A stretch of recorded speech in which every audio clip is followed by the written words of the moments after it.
I was raised to be a wife and a mother one day. So my whole purpose was to become this godly woman and not to serve my own needs or desires.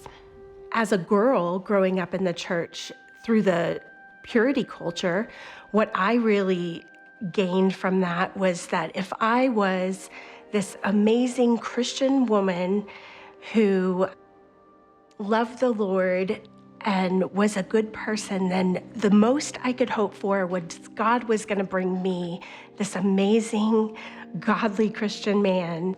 I was raised in the church.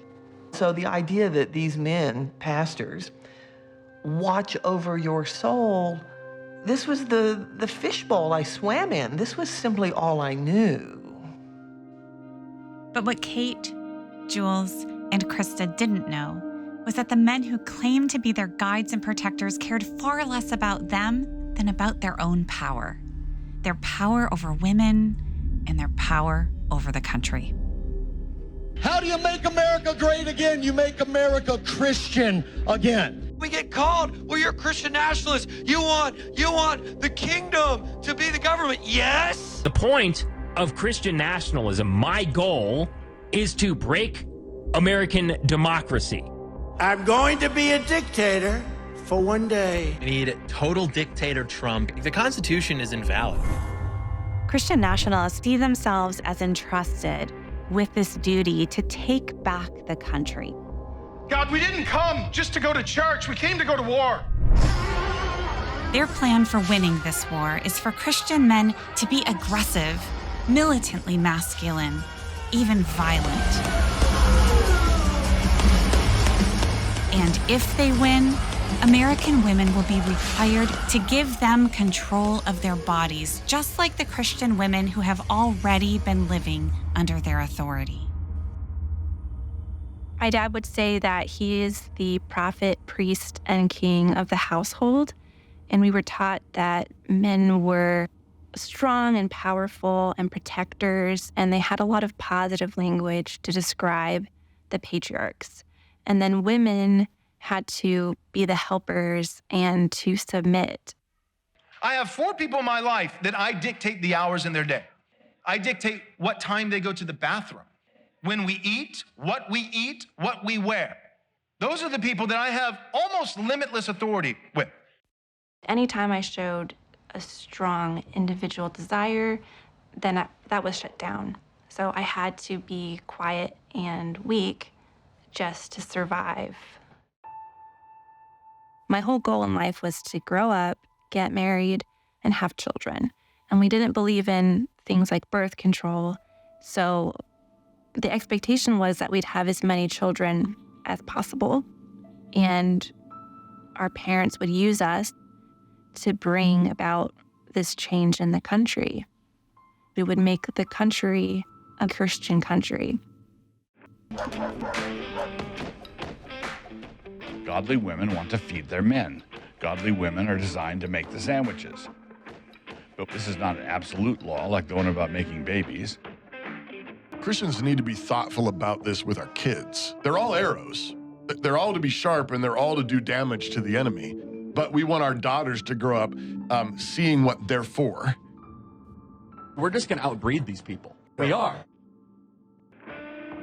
There has been a lot of talk about Christian nationalists' drive to take over the country and about their strict view of the roles of women and men.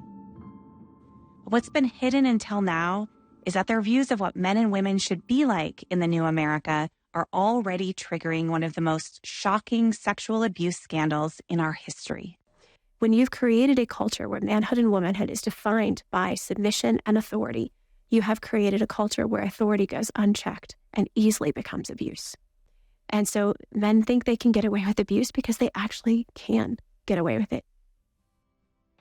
Andy Savage, my youth pastor, was very gregarious. He was a good-looking guy, super fun. And so when he came to my church, everybody was so excited that this charismatic man was coming to bring more kids to Christ and make the youth group a cool place to be. Many of us in the youth group had gone up to church after school one day to hang out. Ultimately, it was going to be me and Andy there, and I didn't have a ride home. And so I remember calling my mom and asking her, is it okay if Andy brings me home? And she said yes. As we were driving home, Andy passed the turn to my house, and I remember asking him, where are we going?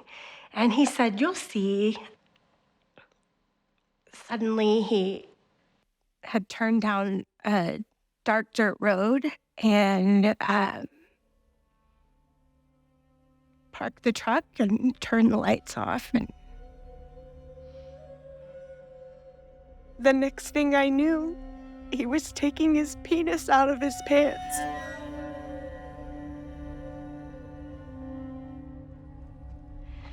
And then he suddenly jumps up and runs out of the truck, and he's screaming, oh my God, what have I done? And he tells me, Jules, you have to take this to the grave with you.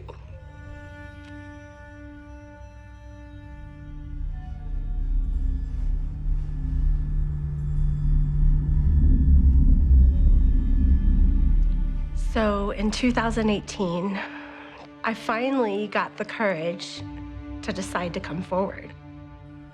And I looked up Andy Savage, who was now one of the leading pastors at a mega church in Tennessee, and I decided to write him an email. And I signed off #MeToo. 2 days later was a Sunday, and the head of the church announces to the congregation that Pastor Savage has something he needs to tell them. What happened next was so enraging, I wanted the world to see it. That's when the New York Times put the church's own video online. I regretfully had a sexual incident with a female high school senior in the church.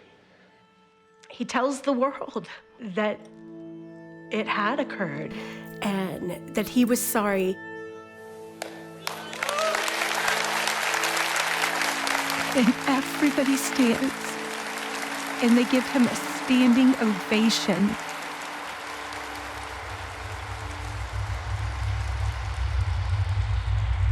But when you see the congregation standing up and applauding an abuser, which happens over and over, it's very emotionally satisfying to accept quote-unquote repentance, to emotionally identify with the abuser, because what it gives you is this very neat, tidy story of restoration, allegedly. Right? It gives you this pretty little package with a bow on top where you can say, look how beautiful it is God redeems. And it costs you nothing. It costs you something to side with the vulnerable and the weak and the oppressed. It costs you nothing to side with the one who's in power.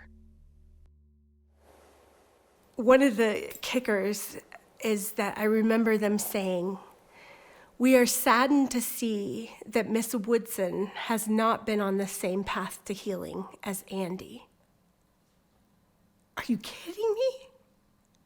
This didn't affect him 1 ounce. He was celebrated. You don't just move on after trauma. And when society and the church acts like it didn't happen, disposes of the victims, then it's re-traumatizing all over again. We've had the Me Too movement, but we still see the same toxic crap, excuse my language, happening in the church. There has got to be equality. There has got to be women having a voice. That's the voice of toxic femininity, right? Mm-hmm. There's toxicity there, but it's a rebellion against the way God made the world. So God made the world in such a way that the husband is the head, the wife is to look up to her husband, calling him Lord. Mm-hmm. They are subjugating half the population, the whole female population. To be able to justify that and rationalize it, with all earnestness and true belief that this is God's will, that is very, very powerful and extremely destructive. You imagine, I mean, I'm this 15-year-old goody two-shoes nerd. I've never held hands with anyone. The pastor, right? This is my pastor. He holds the authority of God. He sexually grooms me. He sexually abused me. I'm sexually assaulted over 30 times as a 16-year-old girl. I told the music minister of the church. He told me I should never again speak of it. The senior pastor told me I should rededicate my life to Christ. The pastor who did it made me kneel in his office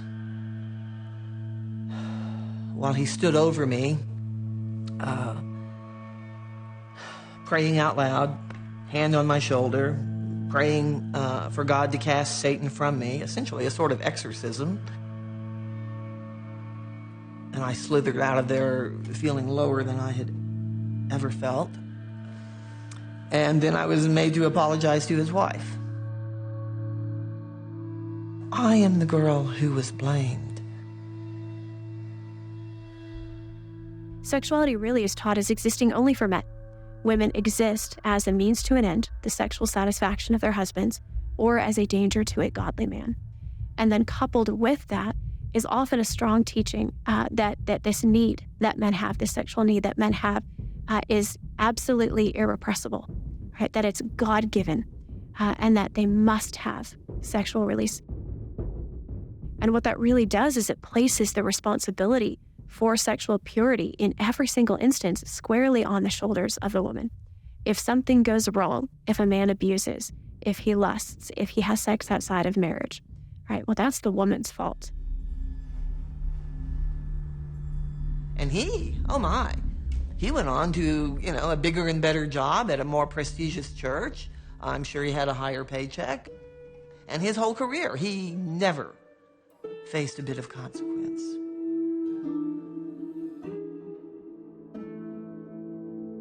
When my own daughter approached the same age I had been, I just couldn't. I couldn't live with knowing how things were. So that was the start of it. This massive institutional enablement of horror must be addressed on an equally massive scale. Any woman who dares to speak publicly, then they will rain almighty hell on you. Some of the people who vilified me publicly were the highest leaders of the Southern Baptist Convention, the largest Protestant faith group in this country. These are not just, some deranged, isolated people. No, this is part of the culture of what they do to women who speak out. Why is it that simply raising your voice about the mistreatment of women in the church and about the reality of sexual abuse in the church is enough to try to categorize you as a demonic influence and to silence your voice? And then, it all built on itself. When I wrote my first op-ed for the Dallas Morning News, it had my email address at the bottom of the op-ed. I was flooded with stories from other people. I got so many emails saying, "You're the first person I've ever told." That was when I thought, oh, this isn't just one bad pastor or even a dozen. This is a lot. For all of the years that I carried the secret, I thought that I was the only one. I just did not imagine that this was something that happened often. So imagine my surprise when I find Krista Brown speaking out. Right about the time that I was finding my voice and deciding that I couldn't be quiet anymore. My pastor was Jerry Vines. Pastor Vines became a godlike figure. Darrell Gilliard, Dr. Vines saw something in him. Gilliard was a fiery figure. He's on Jerry Falwell's television program and radio program. Let's welcome back to our pulpit, Daryl Gilliard.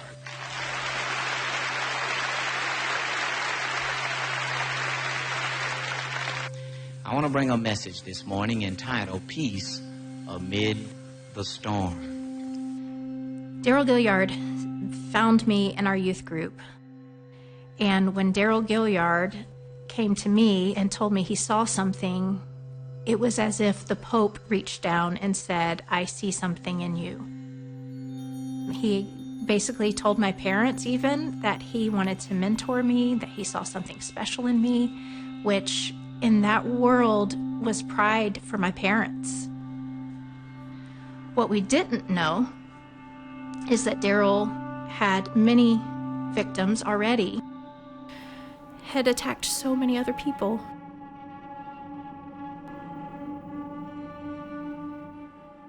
One of the nights of the revival, Daryl told me that he needed to speak to me after service.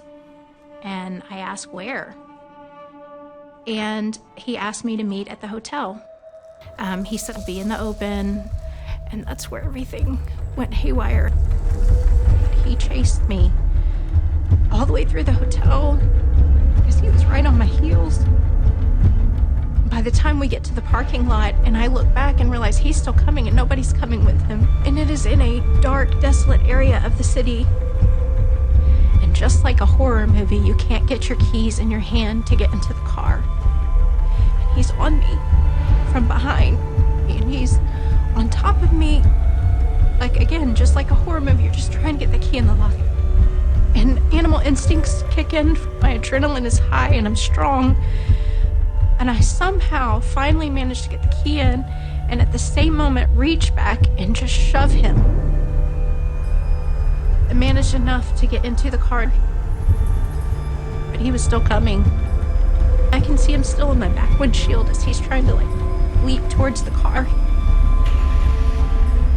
But I got away. And I drove all the way home thinking he's chasing me.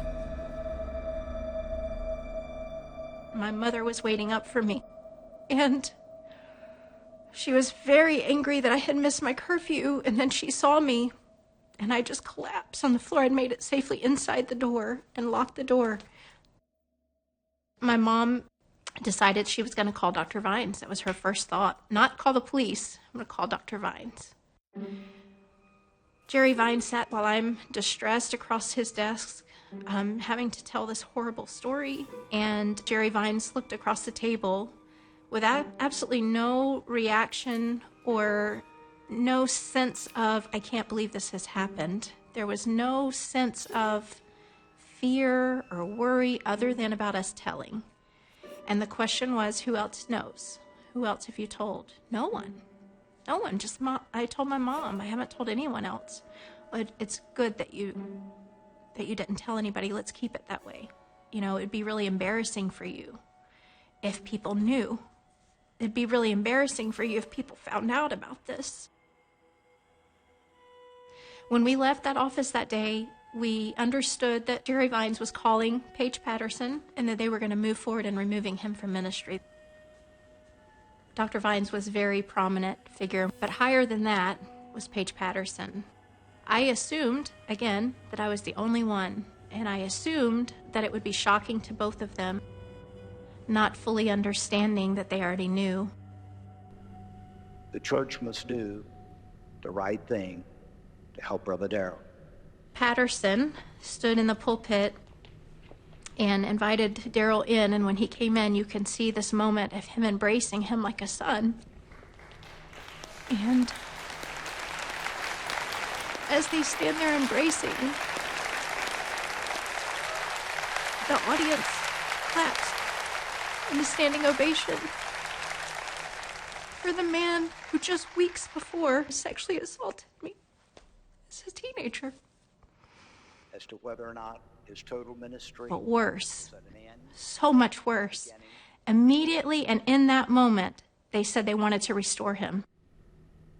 Brother Daryl has asked me to walk with him and others also of his dear friends across this country, including Dr. Falwell, Dr. Vine, in a process of restoration. That's exactly what we intend to do.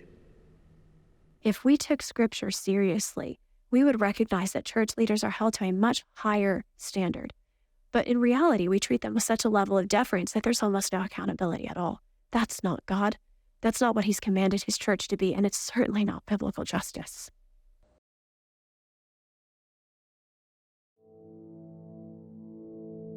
Finally, years later, he was arrested for crimes against 2 minor girls in his church. So the courage came like a roaring lion, and there was no holding back at that point. I am not going to be quiet again.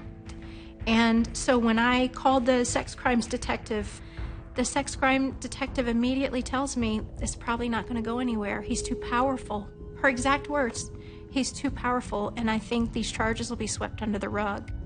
You have the Vines and the Patterson, Falwell, all of those voices that don't want this to come out. Again, that lion, I was like, not this time, not this time. And I said, what do we need? What do we need to make this stronger? And she said, we need more victims, and we need victims that can testify, because these are 2 young girls, and they can't probably stand up to the weight of a prosecution and a trial and all of the things. So that's what I set out to do. I wanted to bring awareness to it. I wanted to go public. So I called every news station in our city and said, I have a story to tell, and I don't want to be off camera. I want to be on it. I want to put a face to it, because these victims can't. They're too young. By the end of the case, there are more than 40 known victims of Gilliard when the state attorney closed their files.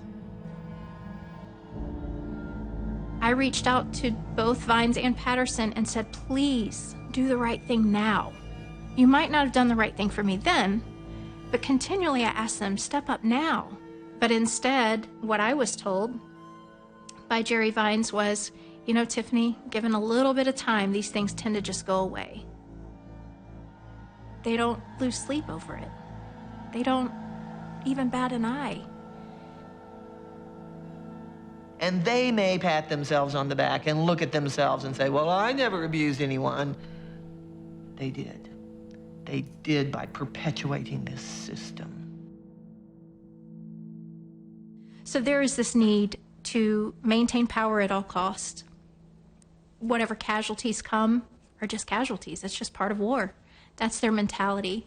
And they have completely lost their actual role as pastors and shepherds in their power war. Ezekiel 23:30 said, God looked for a man to stand in the gap, but none was found. God found one in Donald J. Trump. And we are coming on the air with news about former President Donald Trump, as a jury in New York has found that Trump sexually abused and defamed E. Jean Carroll and awarded her $5 million in damages. In a unanimous, historic verdict, he's been found guilty of 34 separate charges after he paid off a porn star. I'm automatically attracted to beautiful. I just start kissing them. It's like a magnet. I don't even wait. And when you're a star, they let you do it. You can do anything. Whatever you want. Grab them by the pussy. I can do anything. It may seem surprising that a self-professed moral majority would end up supporting a candidate who has bragged about assaulting women. But if you look inside their own communities, you can see how for decades they have propped up men who have abused power and have excused all kinds of harm, all kinds of abuses for the sake of that power. The ends justifies the means. I will fight even harder for Christians with 4 more years in the White House. I get in there, you're going to be using that power at a level that you've never used it before. We wake up tomorrow in a Christian nation. Will women have the right to vote tomorrow if you wave that magic Christian wand? No. God doesn't need these people. I mean, let's talk about narcissism. Truly. I mean, for you, these men to think that they are so important to the mission, to God, to the nation. give me a break. The last and perhaps the most powerful temptation of Jesus was when he was brought up to a high mountain and the devil said to him, I will give you all the nations of the world if you only bow down to me. And Jesus refused. Now, people today are claiming that the church needs to have the power over other people, which it strikes me as exactly the same temptation that came to Jesus on that mountain. And Jesus said no. He said no because power corrupts. It always corrupts.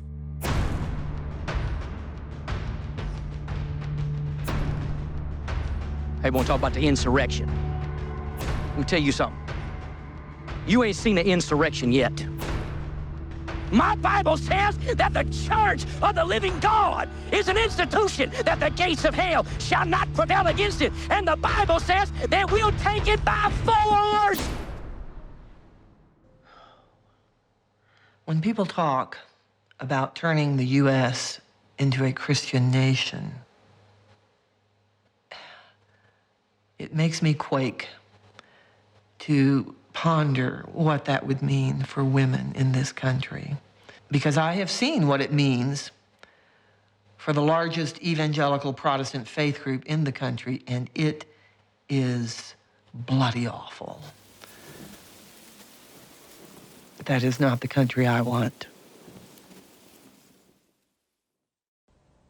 I feel like Jesus called us to love others. And I think that's what could make America great, is if everyone could come together and realize that we all have differences and we walk different paths, we have different stories, we have different backgrounds, but one common denominator could be that love.